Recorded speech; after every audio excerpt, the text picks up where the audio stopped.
Morning students, today's topic is TCP/IP model. So last class we discussed OSI model. So this class TCP/IP model. The full form of TCP/IP is Transmission Control Protocol, Internet Protocol. This is an important one word. TCP stands for Transmission Control Protocol. IP stands for Internet Protocol. Okay, TCP/IP is a set of protocols which governs communications among all computers on the internet. Okay, wow. So அப்போ TCP/IP என்ன இந்த model எதுக்கு help பண்ணுது அப்படின்னா communication between the devices in network. So group of devices in network. So the computers are in connected manner. So computer want to share information to another computer, means that time OSI model or TCP/IP model for using sharing information between the machines in network. Okay, so for that TCP/IP tells how information should be packaged, sent and received, as well as how to get to its destination.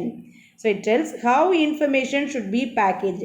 நம்ம send பண்ணுற message வந்து information வந்து எப்படி வந்து back பண்ணுறாங்க, எப்படி send ஆகுது, எப்படி ரிசீவ் ஆகுது, டெஸ்டினேஷன் எப்படி அந்த இன்ஃபர்மேஷனை வந்து கேதர் பண்ணுது. இந்த எல்லா ஒர்க்கும் இந்த TCP/IP ப்ரோட்டோகால்ஸ் வந்து பண்ணும். ஓகேவா?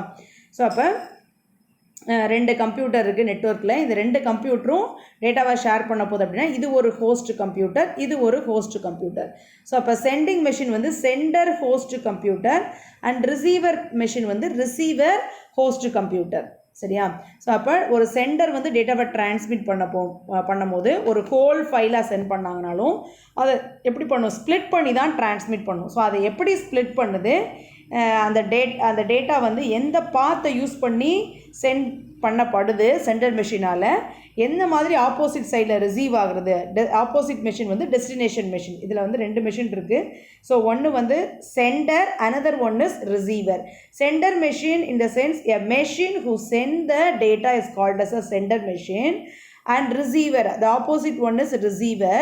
A machine who receives the sendered data is called as a receiver machine. So அப்போ ஒரு டிரான்ஸ்மிஷனில் ரெண்டு ஹோஸ்ட் இருக்கும். ஒன்று வந்து சென்டர் மெஷின், இன்னொன்று வந்து receiver machine. Centre machine responsibility வந்து சென்டிங் டேட்டா, ரிசீவர் மெஷினோட ரெஸ்பான்சிபிலிட்டி வந்து receiving data from the centre. ஓகேவா? ஸோ அப்போ என்ன டெக்னிக்ஸ்லாம் யூஸ் பண்ணி அது சென்ட் பண்ணுது அப்படிங்கிறது ஃபுல்லாமே வந்து இந்த TCP/IP ப்ரோட்டோகாலில் இருக்கும். TCP/IP is a combination of two protocols. TCP/IPல ரெண்டு ப்ரோட்டோகால் இருக்கு. One is TCP and another one is IP. So the TCP full form is Transmission Control Protocol. IP stands for Internet Protocol. What do you mean by protocol? Protocol already I told. Protocol in the sense set of rules and regulations followed for sending information from host computer, which means sender machine to destination machine. So that is called as a protocol. Okay, so TCP/IP is a protocol. It has a two protocols, TCP protocol, IP protocol. Okay, Internet protocol. Then okay, Internet protocol typically specifies the packets that are sent out over network. So எப்படி வந்து packet வந்து அந்த network வழியாக எப்படி send ஆகுது அப்படிங்கிறத இது வந்து ஸ்பெசிஃபை பண்ணும். It specifies the packet which have to go, where to go and how to get there.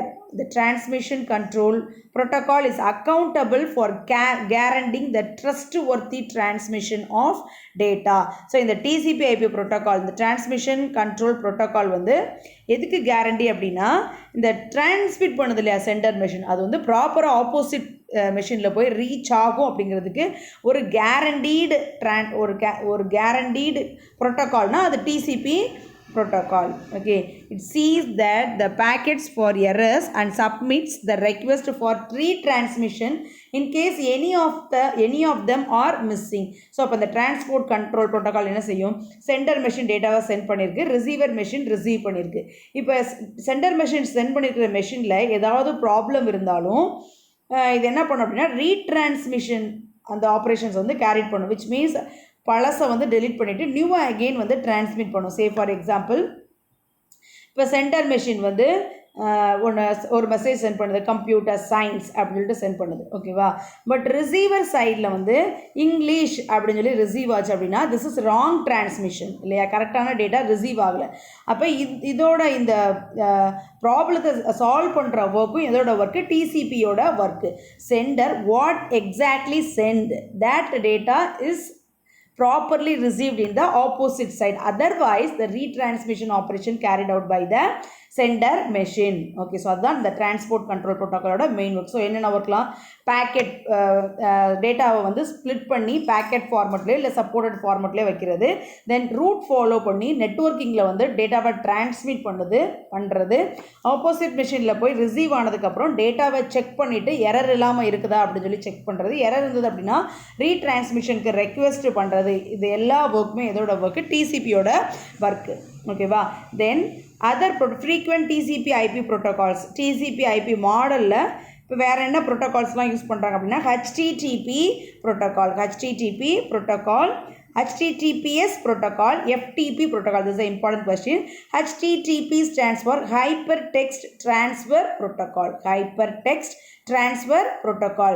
So it is used to between a web client and a web server. Okay, so client machine ko server machine ko இடையில அந்த transmit பண்ணும்போது இந்த HTTP Hypertext Transfer Protocol வந்து use ஆகும். It guarantees non-secure data transmission. So அப்போ வந்து web client வந்து web சர்வருக்கு வந்து ரெக்வெஸ்ட் பாஸ் பண்ணலாம், இல்லை வெப் சர்வர் வந்து ரெஸ்பான்ஸ் பண்ணலாம்.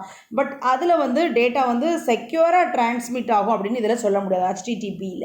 ஓகேவா, இது வந்து நான் செக்யூர் டேட்டா டிரான்ஸ்மிஷன்.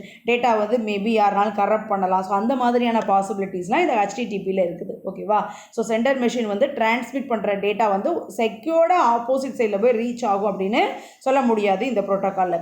ஸோ அதுக்காக தான் நெக்ஸ்ட் ப்ரோட்டோக்கால் வந்து HTTPS, Hypertext Transfer Protocol, secure. That is the difference between the previous protocols and the current protocol. It is used between a web client and web server. So இதுவும் எதுக்கு இடையில use பண்ணுறாங்க, web கிளைண்ட்டுக்கும் web சர்வருக்கும் இடையில use பண்ணுறாங்க. But it ensures secure data transmission. So ப்ராப்பராக data போய் என்ன ஆயிரும், நம்மளுக்கு ரிசீவ் ஆயிரும். ஓகேவா, ஸோ இன்ட்ரூடர்ஸ் யாருமே என்ன பண்ண முடியாது, டேட்டாவை ஆக்சஸ் பண்ண முடியாது. So that is a HTTPS, Hypertext Transfer Protocol, secure. Next one is FTP, File Transfer Protocol. It is used to between computers for sending and receiving a file. So ஒரு ஃபைலை நம்ம டிரான்ஸ்மிட் பண்ணுறோம் அப்படின்னா அப்போ நம்மளுக்கு support பண்ணுற protocol என்னது, FTP protocols. FTP stands for File Transfer Protocol. So what is the full form of HTTP? Hypertext Transfer Protocol, HTTPS, Hypertext Transfer Protocol, secure, FTP, File Transfer Protocol. Okay, these three are the important protocols. Then domain names and TCP IP address. Okay, so the address of any website is not easy as to remember. So நம்ம வந்து இப்போ வந்து number நியூமரிக்காக இருக்கும் போது நம்மளால் என்ன செய்ய முடியாது, அதை ஈஸியாக மெமரைஸ் பண்ணி வச்சுக்க முடியாது. சே ஃபார் எக்ஸாம்பிள் இப்போ 216.5258. something இருக்குது இல்லையா. So this is an IP address. இது வந்து ஒரு ஐபி அட்ரஸ் ஃபார் கூகுளோட ஐபி அட்ரஸ். கூகுளோட ஐபி அட்ரஸ் என்னது, 216.58.216.164. ஸோ இதில் ஏதாவது ஒரு சின்ன நம்பரை மாற்றினா கூட நம்மளுக்கு என்ன ஆகாது, கூகுளில் நம்ம போய் லாகின் பண்ண முடியாது. ஸோ இதை ஓவர் கம் பண்ணுறது தான் டொமைன் நேம் அப்படிங்கிற கான்செப்ட் வந்து இன்ட்ரடியூஸ் பண்ணியிருக்காங்க. So instead of numbers it use a word, or text. So this is a easy way of memorising the domain name. ஓகேவா, so instead of IP address it use a domain name.